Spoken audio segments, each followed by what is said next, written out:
Hello and welcome to the Global Church Project. I'm Graham Hill. Steve Bartlett is the Director of Ministries for the Baptist churches in New South Wales and the ACT Australia.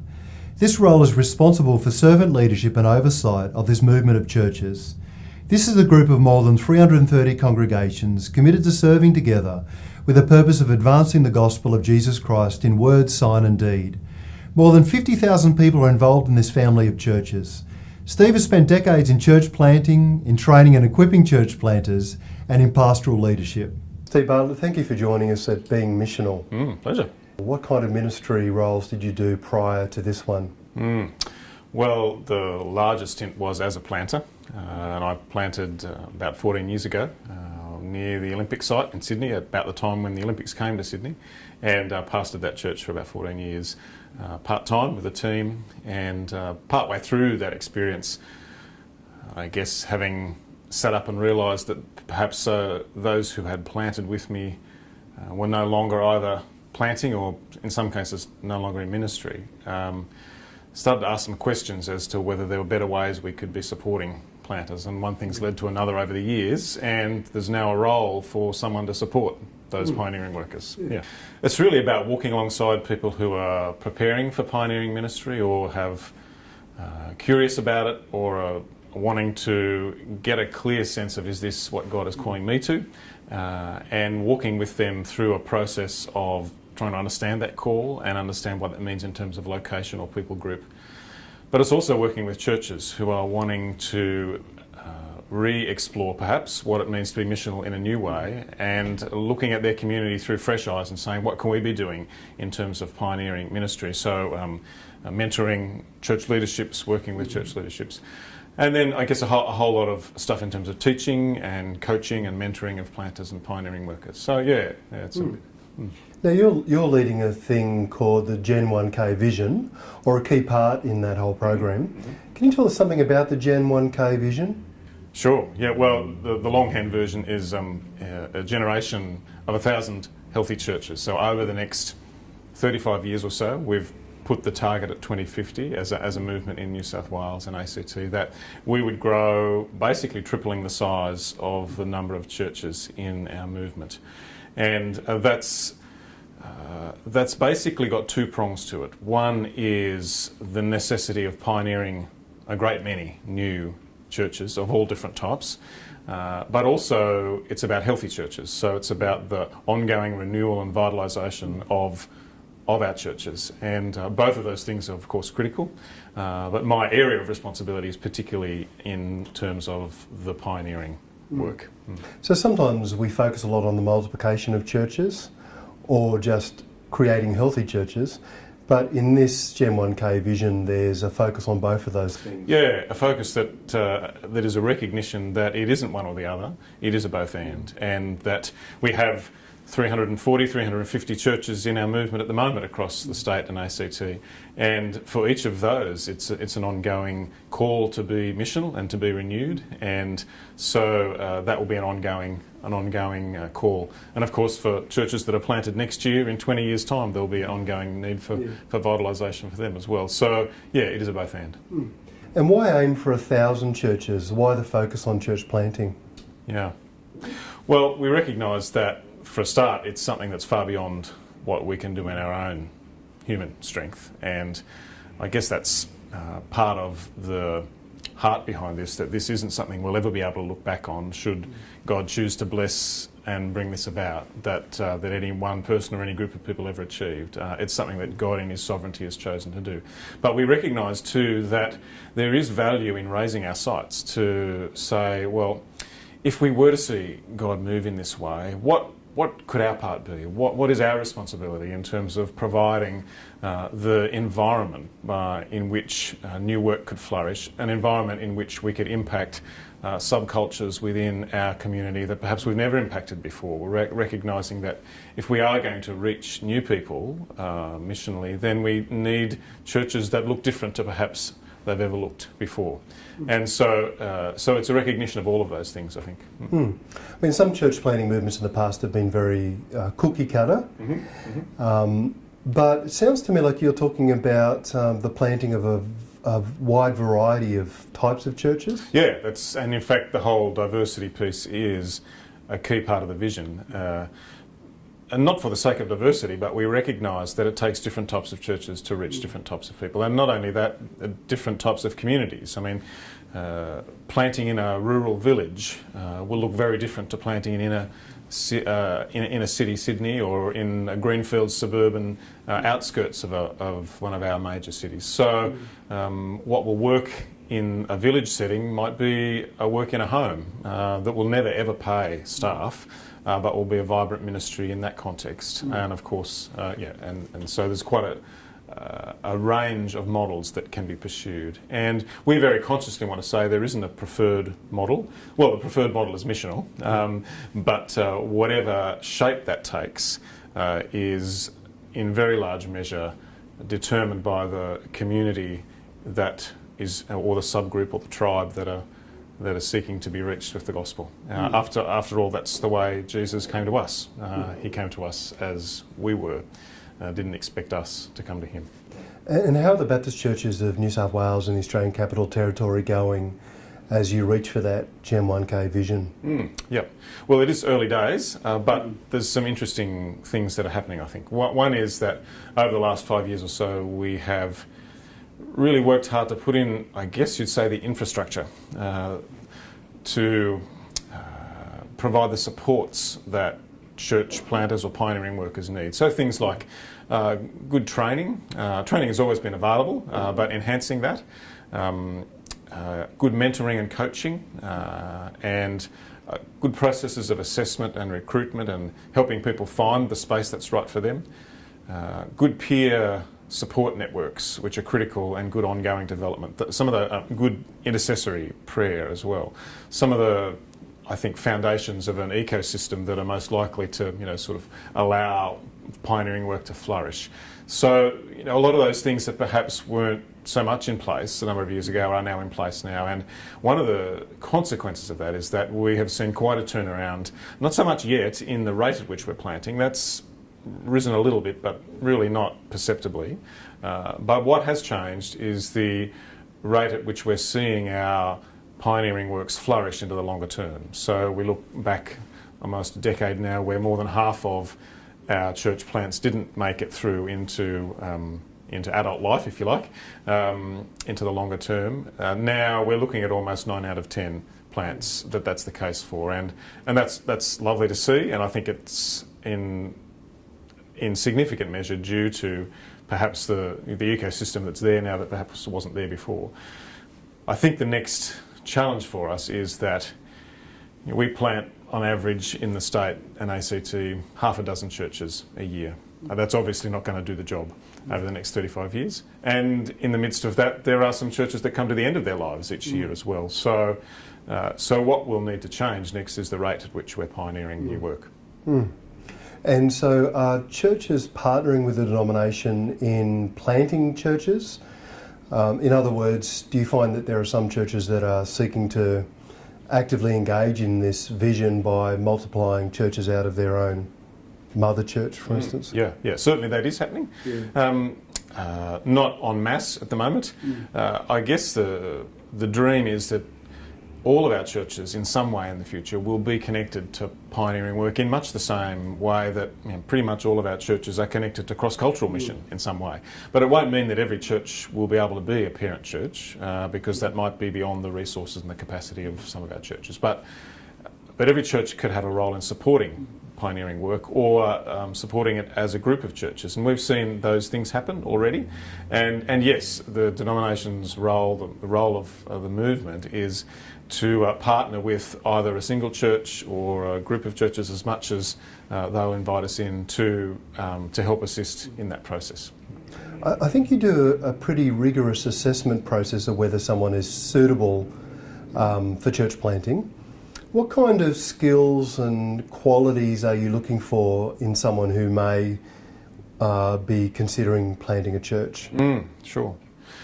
Yeah, well, of course, there are qualities that are consistent with ministry leadership across the board in terms of in terms of our own formation, personal formation, theological formation, personal settledness, and ministry skills, of one form or another. But there are, some particular competencies, I think, that are at least take an enhanced importance in pioneering work. And they're things like preparedness to work in very unstructured environments where there's perhaps a greater deal of risk.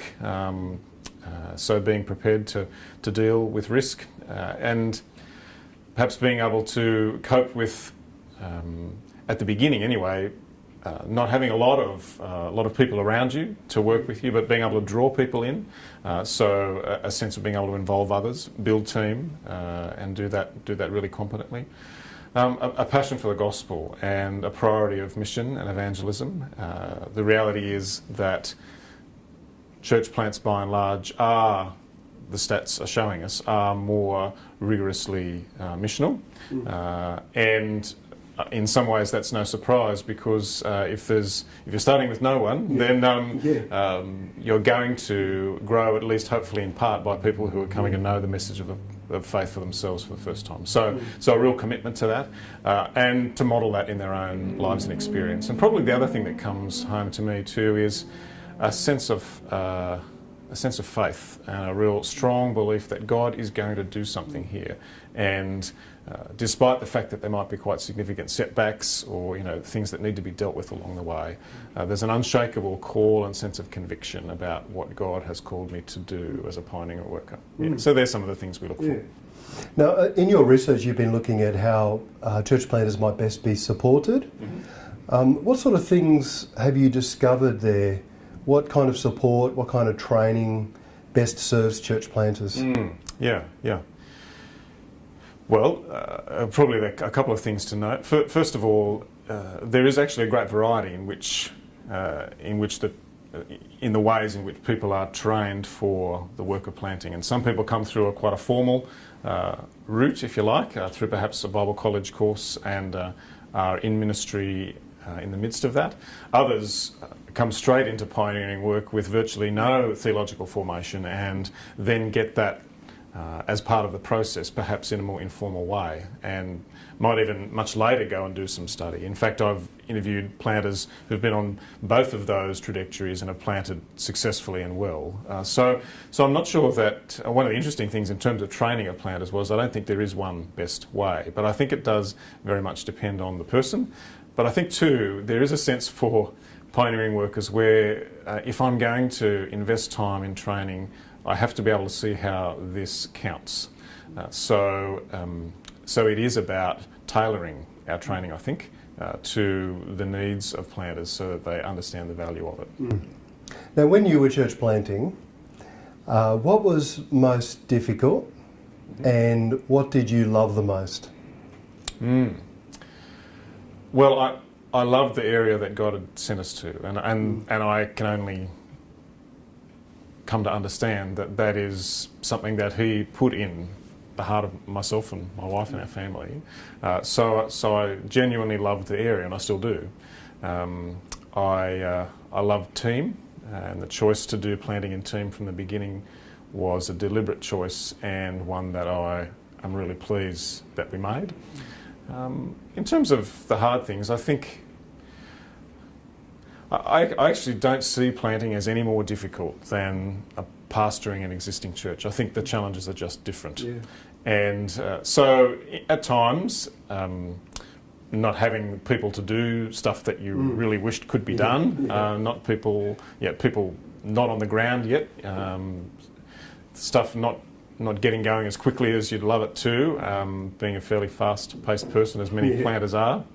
I think there's some of the struggles. And of course, probably the other thing is that people come along,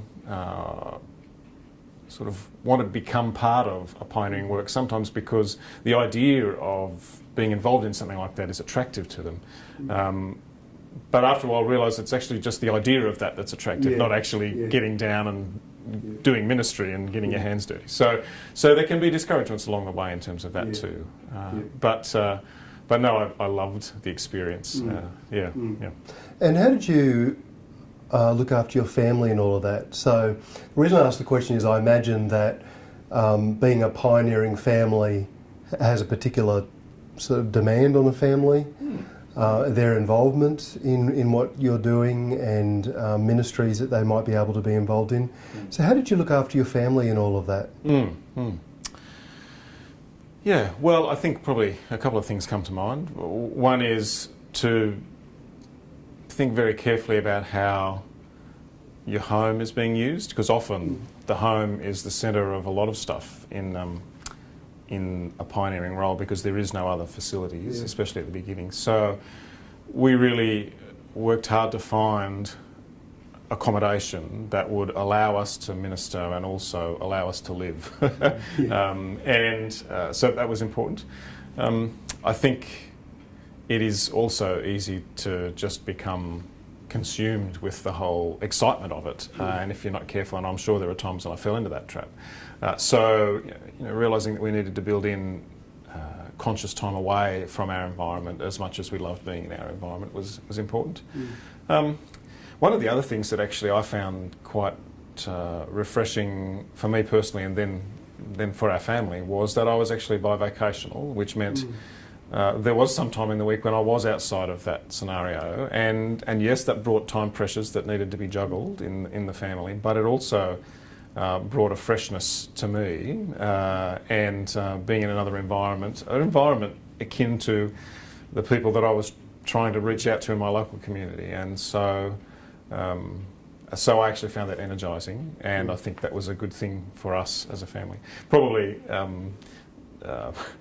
I guess one of the other things to say is that our kids are probably a couple of years younger than they would have been had we not pioneered, because things in those very early stages were perhaps put on hold. Now that I'm asking you personal questions, I'll ask another one. Both you and your wife Louise were on team in different ministry roles. What's the secret to being a couple in ministry, in the same ministry team? Same ministry team, yes. No conversing about ministry after a certain time at night is a good one. I think for us, a lot of it came down to our model of ministry together. And in saying this is our model, I'm not saying it's the model or even the best model, but it's our model, and that is that we feel called together to this, and we do it together. It's a dual sense of call, and so the joys and the difficulties we share together, and in that way, I guess we found there was a firm foundation to build a sense of camaraderie about that. We both had mentor figures outside our context, which were and continue to be very life-giving for us, and I think that's really important. Our partners were never intended to be our entire support networks, and that's an unfair thing to ask of any person. And so, it's important to keep in mind. So that's been helpful for us too, as well. And we have been blessed with supportive family, extended family. And I think, in terms of one of the risk factors for pioneering workers, to take, as anyone in cross-cultural ministry will know, to be evacuated out of your natural support networks is a risk factor in itself. And so either planters need to mitigate that risk somehow, or in our case, we were able to plant in a location and in a way that meant we could stay in contact with our extended family, whom we have good relationships with. So all of those things were supportive and very life-giving for us. Now you're leading a leadership development task force for the Baptist churches. Why are you doing that?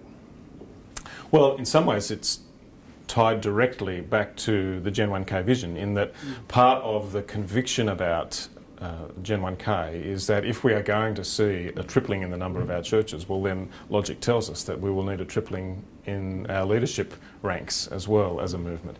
And that became a starting point to ask some different questions about how are we developing leaders as a movement, and are we doing that well?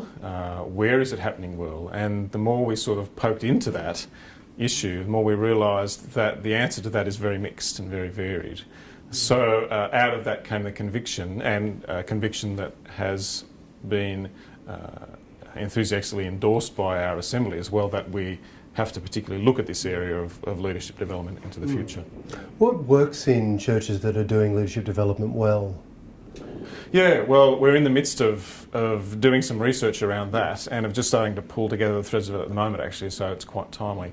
There are a couple of things that particularly stood out to us. We researched across groups of pastors, across particular leaders in our churches and affiliated groups and beyond as well, and also looked at some particular case studies of leaders who'd been effectively developed in churches and churches that were doing this really well. And we even went to one of our assemblies and spent some time in groups and got general feedback about that too. And what I found quite interesting about that feedback was the consistency of it. And I can think of three things in particular that have stood out to me. One is the sense of intentionality about building a leadership culture in the life of a church, where the task of leadership development is not something that's just off to the side and an extra thing on an already very busy load of a pastor, but it's championed by the leadership of the church, and it's recognised within the life of the church that this is something that our leadership will give time and energy to. And so when it's talked about in the life of the church, it's understood that this is important. So over time, and it takes time to build that culture, there becomes a sense in the church that we do this because it's important to do this as part of who we are. So the intentionality about leadership development culture, I think, is very important. Something else that we noticed was there was a very consistent feedback about the essential place of spiritual formation, disciple making, and that needed to be done in relationship. And so lots about mentoring, lots about growing leaders through example and modelling and experiences alongside others in ministry, and letting people have a go in ministry and then reflecting on that. But all in the context of this is not just about learning tasks, this is about growth in discipling, in following Jesus. And so the maturation spiritually and in theological framework too was something that was very consistently noted.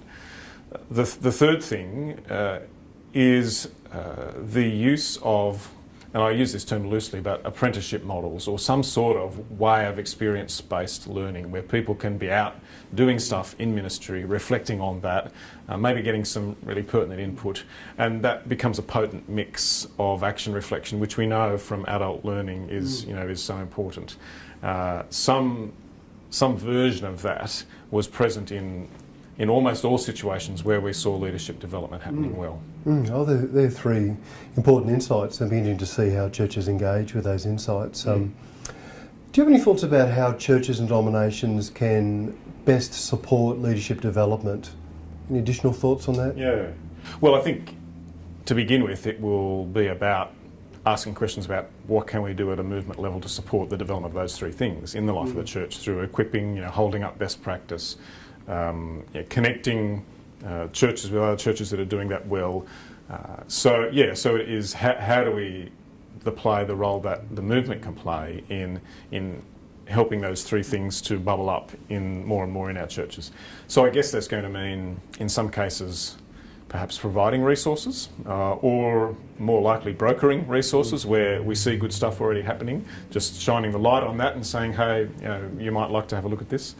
I guess the other thing is that it could be a sense of the capacity to network leaders together, which is probably a function that the movement can play, to connect people together and to help them learn from one another across the breadth of who we are. And I think that's something that we can bring to the table at a movement level, and I'm looking forward to seeing how we do that. Now, if you're going to church plant again for the first time, what do you wish you had have known? Well, for me it was that God is bigger than the church plant, and that it doesn't depend on me.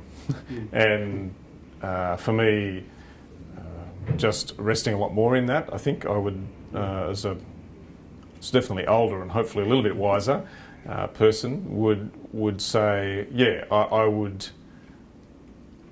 I think I would put into practice more my my conviction about the sovereignty of God in all of this, and perhaps not get so wound up as I did at times in the early days. Yeah.